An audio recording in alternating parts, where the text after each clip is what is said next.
پشاور سے خبر شامل کریں گے۔ خیبر پختونخوا آؤٹ ڈور ایڈوائزرز ایسوسی ایشن کے صدر فخر پختونخوا بابائے ایڈورٹائزر حاجی چودھری رشید احمد خاکسر، جو کسی تعارف کے محتاج نہیں، گزشتہ روز میڈیا سے گفتگو کرتے ہوئے انہوں نے کہا کہ مجھے اس شعبے سے وابستہ ہوئے 50 سال ہو گئے۔ ساری عمر دیانتداری ایمانداری سے اپنا کام کیا، ہمیشہ اپنے ملازمین کے حقوق کا خیال رکھا۔ 50 سالوں میں کافی اتار چڑھاؤ دیکھے، لیکن 2 مرتبہ کے اتار چڑھاؤ نے کاروبار کو کافی متاثر کیا۔ ایک جب کرونا وائرس آیا تھا اور تمام کاروبار ٹھپ ہو گئے، دوسرا اب مہنگائی کی لہر نے کاروبار کو شدید متاثر کیا، خاص کر مزدور طبقہ تو پس کر رہ گیا۔ میں جب مزدور طبقے کی حالت زار دیکھتا ہوں تو دل دکھتا ہے کہ کس طرح یہ لوگ 10-12 ہزار روپے میں زندگی گزار رہے ہیں۔ اگرچہ مہنگائی پوری دنیا میں ہے، لیکن وہاں کی حکومتیں عوام کو ریلیف دیتی ہیں۔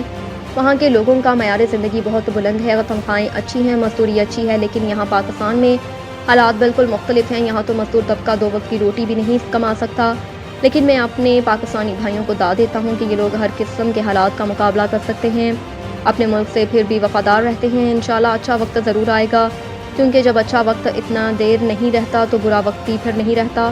حکومت کو چاہیے کہ وہ روزگار کے موقع پیدا کریں، عوام کو ریلیف دے، سرکاری ملازمین کی تنخواہیں بڑھائے۔ پرائیویٹ اداروں کے مالکان کو بھی چاہیے کہ اپنے ملازمین کی تنخواہیں مہنگائی کے حساب سے بڑھائیں، کیونکہ یہ لوگ پھر کیسے زندگی گزاریں گے۔ ویسے مجھے حالات بہتری کی طرف جاتے ہوئے دکھائی دے رہے ہیں۔ سویڈن میں قرآن پاک کی بے حرمتی کے حوالے سے سوال کے جواب میں چودھری نے کہا کہ یہ بہت دل دکھانے والا واقعہ تھا، اس سے تمام مسلمانوں کے دل آزاری ہوئی۔ اس سلسلے میں حکومت سے پاکستان اور خاص کر مسلم دنیا کو اس کے خلاف بھرپور آواز اٹھانی چاہیے۔